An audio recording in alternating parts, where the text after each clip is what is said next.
The first-class cabin of Celestial Airways Flight 347 from London to New York gleamed with polished luxury.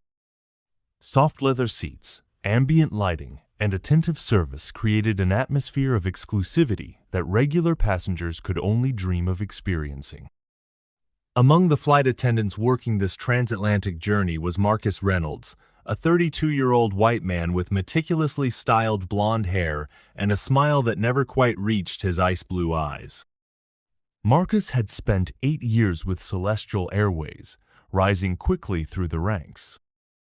His superiors praised his efficiency and attention to detail, while quietly overlooking his tendency to treat economy passengers with barely concealed disdain. In first class, however, Marcus was the epitome of charm, at least to those who looked the part. As passengers boarded, Marcus surveyed the cabin with practiced precision. Business executives in tailored suits, celebrities hiding behind designer sunglasses, and the occasional lottery winner trying not to look overwhelmed by the luxury. His mental calculations were automatic. Who deserved the best service? Who might leave generous tips? Who needed to be impressed? Then she appeared at the entrance to first class, a slender black woman in her mid-30s wearing faded jeans, a simple white t-shirt, and a worn denim jacket. Her natural hair was pulled back in a practical ponytail, and she carried a sleeping 5-year-old girl against her shoulder. The child's small arms were wrapped tightly around her mother's neck, her face peaceful in slumber. Marcus's smile tightened. The woman clearly didn't belong in first class. Probably used miles to upgrade, he thought dismissively. Or maybe she was traveling with one of the executives and would be seated elsewhere. The woman approached row 2, the most coveted section of first class, and carefully maneuvered to avoid waking her daughter. She glanced at her boarding pass, then began to settle into seat 2A. Marcus stepped forward immediately. "Excuse me," he said, his voice carrying just enough authority to make nearby passengers glance up. "I believe you might be in the wrong section. Let me check your boarding pass." The woman looked up, exhaustion evident in her eyes. "It's 2A," she said quietly, trying not to disturb her daughter. Marcus extended his hand expectantly. "Your boarding pass, please." With some difficulty, the woman shifted her sleeping child to reach into her jacket pocket and produce the boarding pass. Marcus examined it with exaggerated care, his eyebrows rising slightly. "Ms. Olivia Johnson," he confirmed, emphasizing her name as if testing its authenticity. "Yes," she replied simply. Marcus handed back the boarding pass with a tight smile that didn't reach his eyes. "Very well. Would you like assistance with your luggage?" Olivia shook her head. "Just this backpack," she said, nodding toward the worn canvas bag at her feet. "Thank you." As Marcus moved away, he exchanged glances with another flight attendant, Sophia Chen, a subtle eye roll communicating his thoughts about the inappropriately dressed passenger in the premium cabin.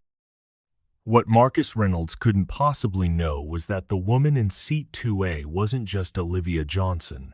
She was Dr. Olivia Johnson Blackwell, founder and CEO of Horizon Quantum Technologies, one of the most revolutionary tech companies of the decade. With a net worth of $8.7 billion, she had recently finalized the acquisition of Celestial Airways as part of her transportation division's expansion. The sleeping child in her arms was Maya, her daughter, and the center of her universe. They were returning from a humanitarian trip to rural communities in Kenya, where Olivia had been personally overseeing the installation of her company's solar-powered water purification systems. Olivia had deliberately chosen to travel without an entourage, without the trappings of wealth that usually surrounded her.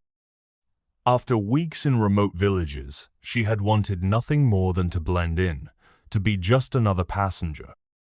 The first-class ticket was her one concession to comfort, a necessity for the long flight with a tired child. As the remaining passengers boarded, Olivia gently laid Maya across the spacious seat, covering her with a small blanket from her backpack. The little girl stirred briefly, then settled back into sleep, exhausted from their journey. Olivia closed her eyes momentarily, allowing herself a rare moment of vulnerability. The past 3 weeks had been physically demanding but spiritually fulfilling. Seeing the direct impact of her technology on communities that had previously lacked clean water had reinforced her commitment to using her wealth for tangible change. The sound of the cabin door closing signaled the final preparations for takeoff. Olivia fastened her seatbelt and adjusted Maya's, careful not to wake her. As the safety demonstration began, she noticed Marcus watching her with barely concealed disapproval. She recognized the look she'd seen it countless times throughout her career. The assumption that she didn't belong, that she had somehow ended up in this space by mistake or through someone else's generosity. Olivia had long ago stopped trying to correct these assumptions. Let them think about what they want. She knew who she was. The plane taxied down the runway and lifted into the air, leaving London behind. As they reached cruising altitude, Marcus began the first-class drink service, moving efficiently from row to row with practiced charm. When he reached Olivia, his demeanor cooled noticeably.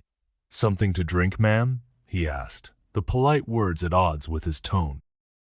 "Just water, please," Olivia replied, "and perhaps some juice or my daughter when she wakes up." Marcus nodded curtly and handed her a bottle of water without the warm smile he had offered other passengers. No mention of the premium wines or champagne available in first class. No offer of warm nuts or the signature Celestial Airways welcome cocktail. Olivia accepted the water with a quiet, "Thank you," her dignity intact. She had faced far worse than a flight attendant's subtle disdain.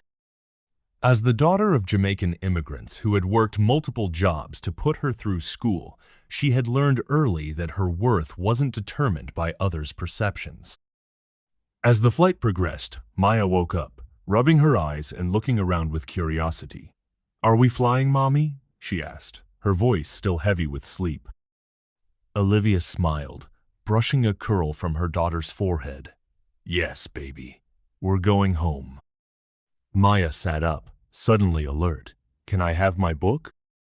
Olivia reached into her backpack and pulled out a well-loved copy of Ada Twist, Scientist, Maya's current favorite. The little girl took it eagerly, her fingers tracing the illustration of the young black girl scientist on the cover. "I'm hungry," Maya announced after a few minutes of reading. "Dinner should be coming soon," Olivia assured her. "Would you like some juice while we wait?" Maya nodded enthusiastically.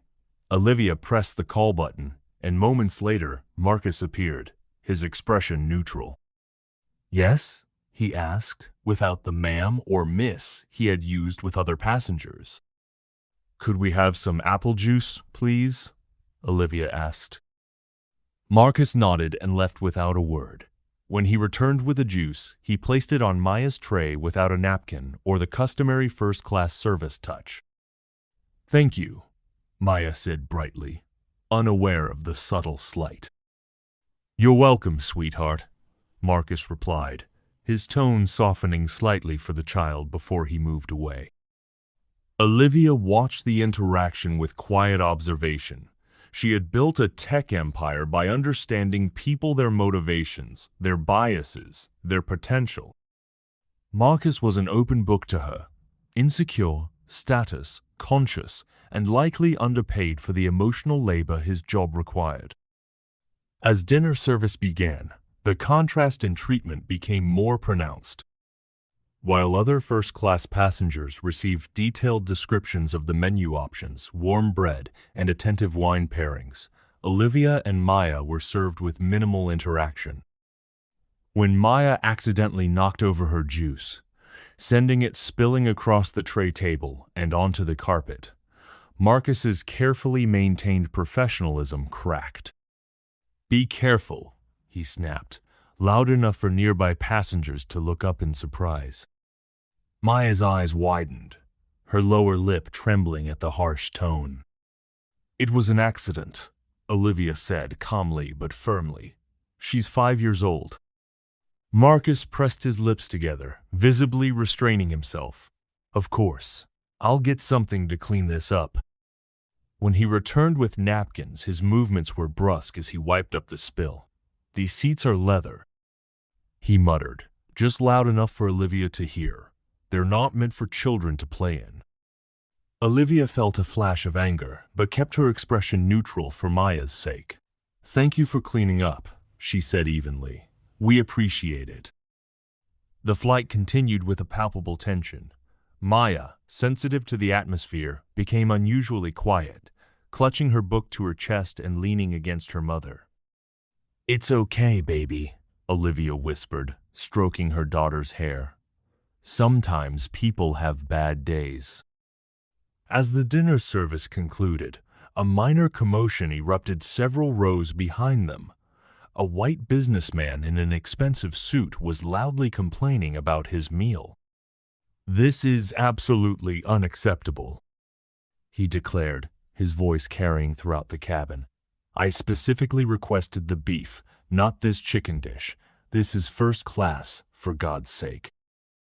Marcus rushed to address the situation, his entire demeanor transformed. "I sincerely apologize, Mr. Davidson," he said, his voice dripping with deference. "Let me fix this immediately. Would you care for another glass of Bordeaux while you wait?" The contrast was stark and unmistakable. Olivia shook her head slightly, unsurprised but disappointed. As the cabin lights dimmed for the overnight portion of the flight, Olivia reclined their seats into the flatbed position. Maya curled up against her mother, quickly drifting back to sleep. Olivia remained awake, her mind already shifting to the meetings that awaited her in New York, including her first official visit to Celestial Airways headquarters as its new owner. The acquisition had been finalized just 3 days before she left for Kenya, and she had instructed her team to keep it quiet until she could personally address the staff. Only the board and top executives knew about the change in ownership. The employees, including the flight attendants, were still unaware that they were now working for Horizon Quantum's transportation division. Olivia had plans for the airline: better working conditions, improved training, profit, sharing for employees. But she also intended to address the culture issues that had been highlighted in customer feedback, including the inconsistent service that seemed to depend on a passenger's appearance or perceived status. As if to provide a perfect case study for her concerns, the incident that would change everything began to unfold 3 hours into the night portion of the flight. Maya woke with a start, disoriented and frightened in the darkened cabin. "Mommy?" she called out, her voice rising with panic. Olivia immediately sat up, wrapping her arms around her daughter. "I'm here, baby. It's okay. We're still on the plane." Maya's breathing was rapid, her small body trembling. "I had a bad dream," she whispered, "about the scary dogs."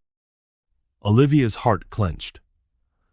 During their time in Kenya, a pack of feral dogs had approached their vehicle on a rural road. Though they were never in actual danger, the incident had clearly left an impression on Maya. "You're safe," Olivia assured her, rocking gently. "No dogs on this plane, just us and the clouds." Maya nodded against her shoulder but remained tense. "Can I have some water?" "Of course." Olivia reached for the call button, hesitating only briefly before pressing it. Maya's needs came before any awkward interactions with Marcus. When no one appeared after several minutes, Olivia pressed the button again. Finally, Marcus emerged from behind the curtain separating the cabins, his expression making it clear that he considered the summons an inconvenience. "Yes?" he asked, his voice a harsh whisper in the darkened cabin. "Could we have some water, please?" Olivia asked. "And perhaps a warm towel if possible." My daughter had a nightmare. Marcus's eyes flicked to Maya, who was still clinging to her mother, then back to Olivia. Water is available in the galley, he said. You're welcome to help yourself. As for warm towels, those are distributed during the pre-landing service. Before Olivia could respond, Maya let out a small sob, overwhelmed by the residual fear from her nightmare and the unfamiliar surroundings. Please, Olivia said, her voice low but firm. She's frightened and needs some comfort. Marcus sighed audibly. I'll see what I can do, he said, turning away. When he returned several minutes later, he handed Olivia a plastic cup of water knot, the glass tumbler used for first-class service, and a paper towel that was barely warm. This is all we have available right now, he said dismissively. Olivia took the items without comment, focusing on comforting Maya. She helped her daughter sip the water and gently wiped her tear-stained face with the rapidly cooling towel. Try to sleep, baby, she murmured. We'll be home soon. Maya eventually drifted back to sleep, but Olivia remained awake, her mind now fully engaged with the problem at hand. This wasn't just about one rude flight attendant or one uncomfortable flight. It was about a systemic issue that affected countless passengers who didn't fit the narrow profile of what first class should look like. As dawn broke and the cabin began to lighten, the flight crew prepared for the breakfast service. Olivia gently woke Maya, helping her to sit up and adjust her seat. Are we almost home? Maya asked, rubbing her eyes. About 2 more hours, Olivia replied, smoothing her daughter's hair. Let's have some breakfast, and then we can watch a movie together. When Marcus approached with the breakfast cart, his demeanor had not improved.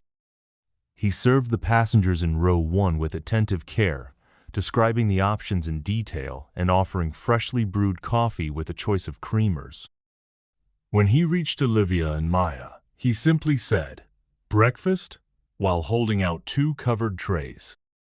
What are the options? Olivia asked. Marcus's jaw tightened. Eggs or pancakes? Pancakes, please, Maya said, her earlier distress forgotten in the excitement of her favorite breakfast food. I'll have the eggs, Olivia said. Marcus placed the trays on their tables without another word and moved on to the next row, where his professional smile immediately reappeared. Olivia removed the cover from Maya's tray to find a stack of pancakes that were barely warm, with a small container of syrup on the side. Her own eggs looked equally unappetizing. The accompanying potatoes clearly dried out from sitting too long. Maya, however, was delighted with her breakfast.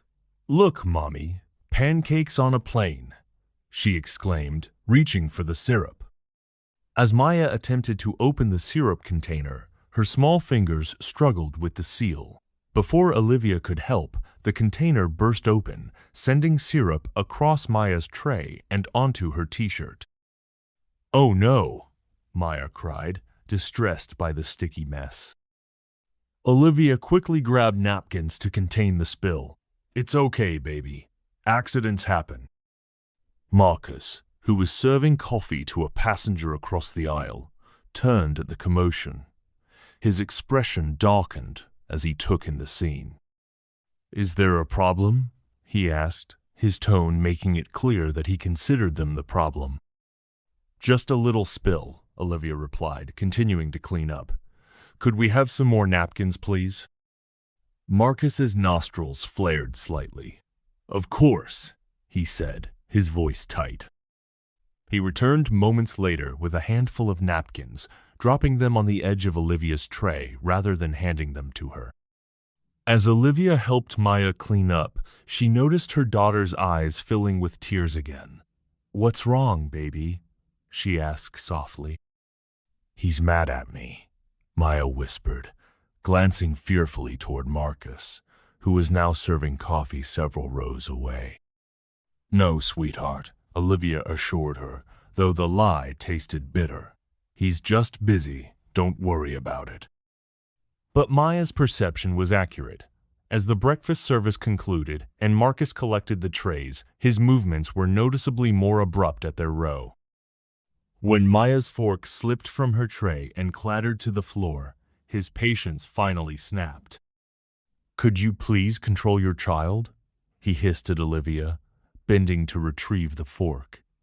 "This is first class, not a code playground." Maya shrank back in her seat, her small face crumpling. Something shifted in Olivia. Thin line crossed that she could not ignore. She had endured the subtle slights, the dismissive tone, the inferior service. But she would not allow this man to make her daughter feel small. "Excuse me," she said, her voice quiet but carrying an authority that made Marcus straighten immediately. "I said," he repeated, lowering his voice but not his intensity, "this is first class. There are standards of behavior expected here." Olivia met his gaze directly. "Yes, there are standards. Professional standards that apply to all passengers, regardless of their age or appearance." Marcus's face flushed. "I have been nothing but professional." "You have been consistently dismissive and borderline hostile since we boarded," Olivia interrupted, her tone measured but firm. "You have provided substandard service, made my daughter uncomfortable, and now you're attempting to shame a 5-year-old for an accident." Marcus's expression hardened. "I think you're misinterpreting." "I don't think I am," Olivia said, "and I would appreciate it if you would address us with the same courtesy you've shown to other passengers in this cabin." For a moment, Marcus seemed taken aback by her direct confrontation. Then his professional mask slipped completely. "Look," he said, leaning closer and lowering his voice to a harsh whisper, "we both know you don't belong here. I don't know how you got this seat. Maybe you used miles. Maybe you got an upgrade. But that doesn't mean you can let your kid make a mess of everything." Olivia felt a cold fury rise within her. But before she could respond, Maya let out a small sob. The sound cut through Olivia like a knife. "Mommy, I want to go home," Maya whispered, tears streaming down her face.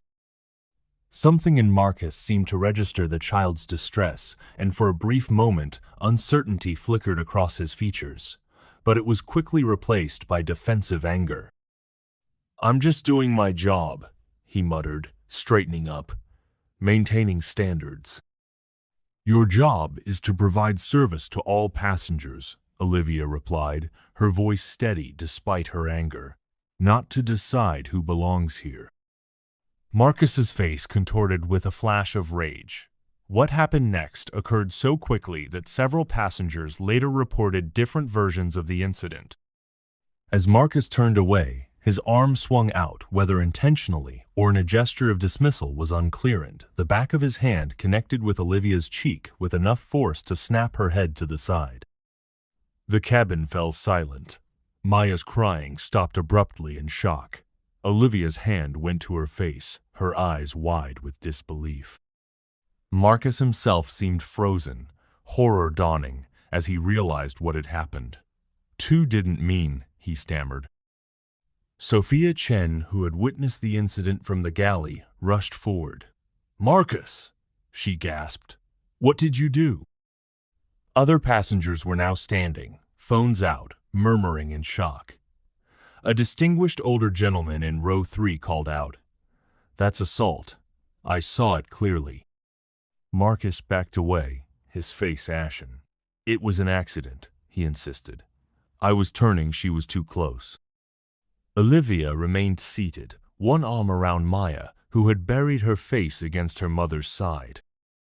With her free hand, Olivia reached into her backpack and withdrew a business card, which she held out to Sophia. "Please inform the captain that there has been an incident," she said calmly. "And give him this card. I'd like to speak with him before we land." Sophia took the card automatically, glancing down at it. Her eyes widened as she read the name and title embossed in simple black text.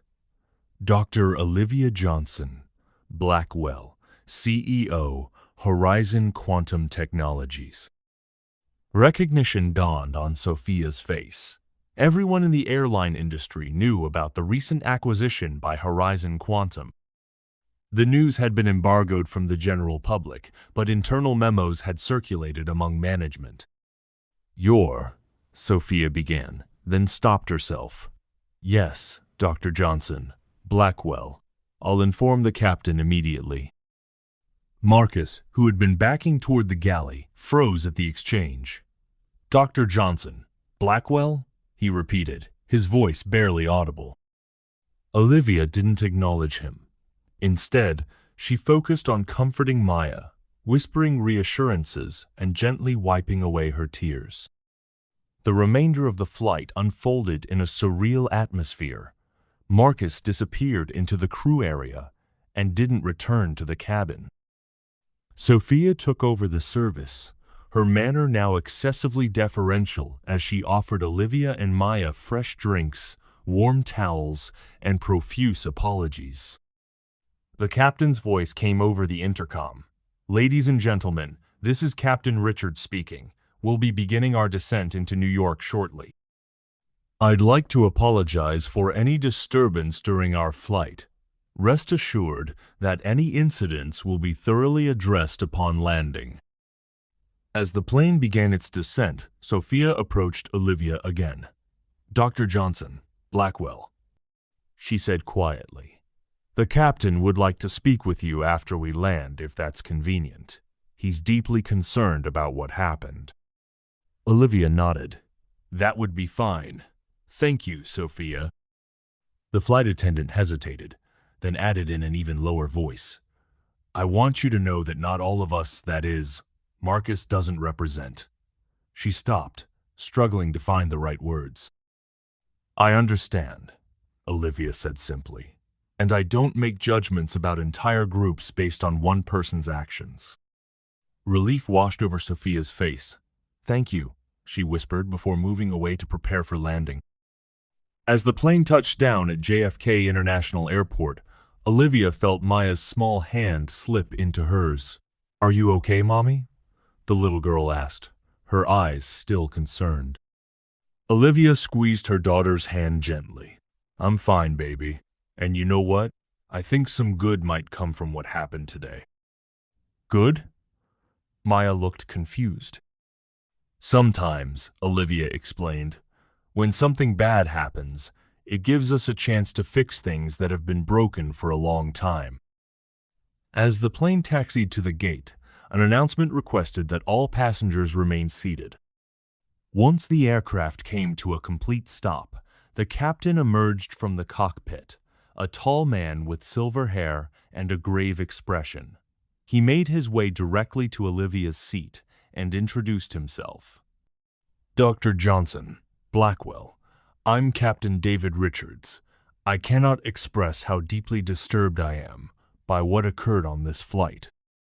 If you'll allow me, I'd like to escort you and your daughter to the terminal where representatives from our executive team are waiting.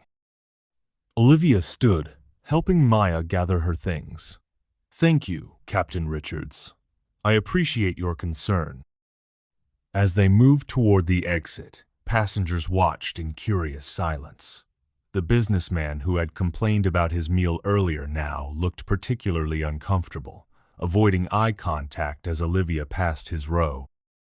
In the jet bridge, a small group waited: the airport manager, Celestial Airways head of customer experience, and a nervous-looking HR director. Their faces were masks of professional concern overlaying genuine panic. Dr. Johnson, Blackwell, the customer experience director began. I'm Jennifer Lawson. On behalf of Celestial Airways, I want to express our profound apologies for your experience today. We've arranged a private lounge where we can discuss this matter and ensure you and your daughter are comfortable. Olivia nodded. Thank you, Miss Lawson. But before we move to the lounge, I'd like to be clear about something. The group tensed visibly. What happened today was unacceptable, Olivia continued, her voice calm but authoritative. Not just because of who I am, but because no passenger should be treated that way. The fact that it took revealing my identity to receive appropriate service is precisely the problem I intend to address as the new owner of this airline. The HR director swallowed audibly. Of course, Dr. Johnson, Blackwell, we completely agree. Good, Olivia said. Then let's proceed to the lounge. I have some ideas I'd like to discuss about how we move forward from here. As they walked through the terminal, Maya looked up at her mother with wide eyes. Mommy, she whispered, are you the boss of the airplane? Olivia smiled down at her daughter. Yes, baby, I guess I am. Cool, Maya said, her earlier distress forgotten in the face of this remarkable revelation. Can we make the pancakes better? Olivia laughed, a genuine sound that broke the tension surrounding them. Yes, Maya, we can definitely make the pancakes better. In the private lounge, as Maya settled with her book and a proper breakfast ordered by a now attentive staff, Olivia faced the airline executives across a polished conference table. I want to be clear, she began, that I'm not interested in punitive measures for their own sake. What I witnessed today was a symptom of a larger problem, one that affects how your staff perceive and treat passengers based on superficial judgments. Jennifer Lawson nodded earnestly. We have strict policies against discrimination of any kind. Policies aren't enough, Olivia interrupted gently. Culture drives behavior, and culture comes from leadership.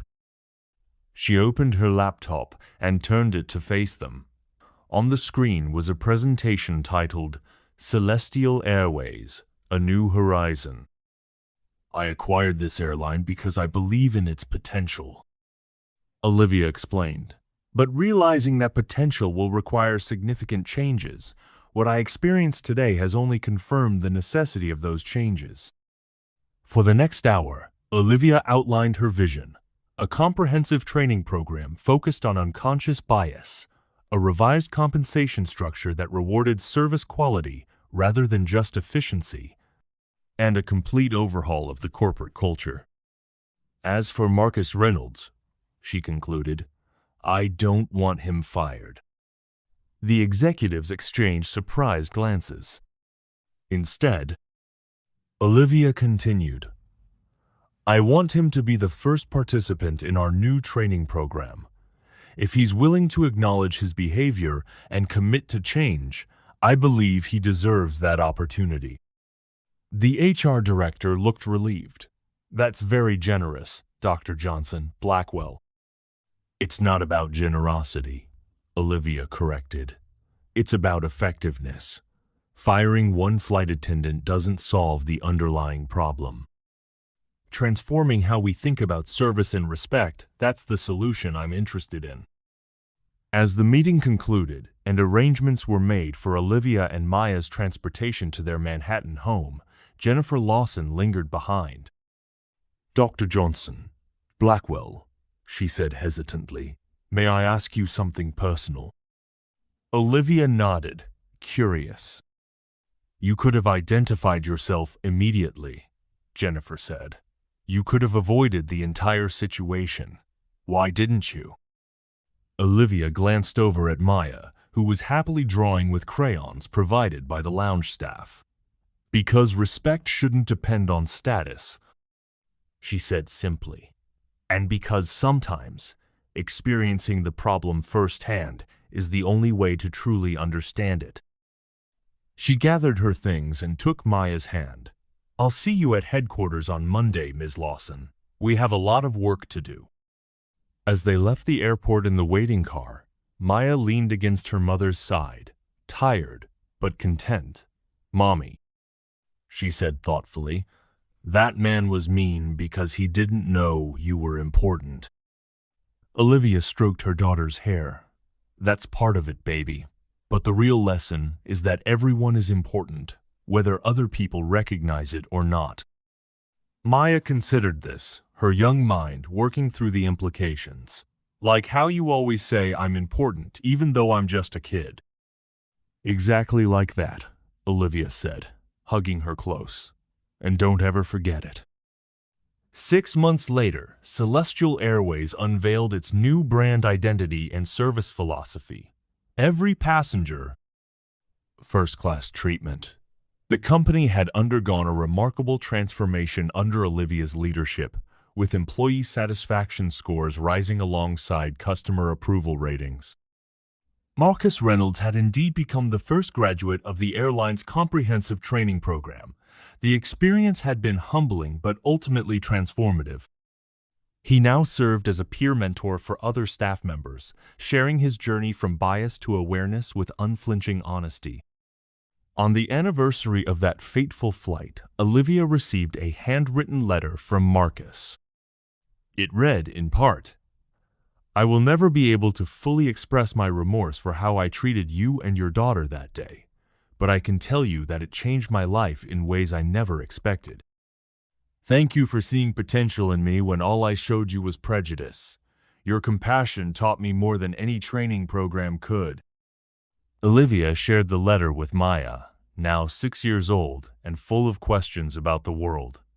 "See, baby," she said, "sometimes the hardest moments lead to the most important changes." Maya nodded solemnly. "Like when I spilled my juice and that man got mad, but now the airplane is better for everybody?" "Exactly like that," Olivia agreed, marveling at her daughter's simple wisdom. That evening, as they sat together on the terrace of their penthouse overlooking Central Park, Maya asked the question that had been forming in her mind for months. "Mommy, why do some people think they're better than others?" Olivia considered the question carefully.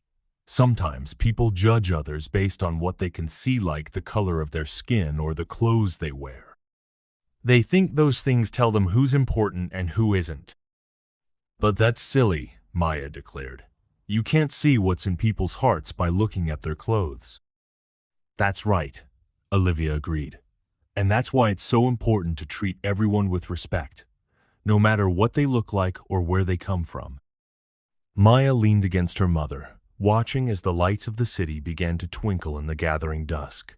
"I'm going to do that," she promised, "when I grow up and have my own airplane company." Olivia laughed softly, hugging her daughter close. "I believe you will, baby. I believe you will." In the sky above them, a Celestial Airways plane traced its path across the darkening blue, carrying passengers who would never know the story behind the airline's transformation, but who would benefit from it nonetheless. And in that moment, Olivia knew that sometimes the most powerful changes begin with the smallest moments of disrespect and the courage to address them head-on. The true measure of power, she had learned, wasn't in the ability to punish those who wronged you, but in the capacity to transform systems that allowed such wrongs to occur in the first place. And in teaching that lesson to her daughter, she was ensuring that the next generation would build on the foundation she had laid down of dignity, respect, and the unwavering belief that every person deserves to be treated with humanity, regardless of appearance or circumstance. As the stars emerged above the Manhattan skyline, Olivia made a silent promise to continue that work, not just for Maya's future, but for all the children who would inherit the world. They were building a world where first-class treatment wasn't reserved for those who looked the part, but extended to everyone as their fundamental right.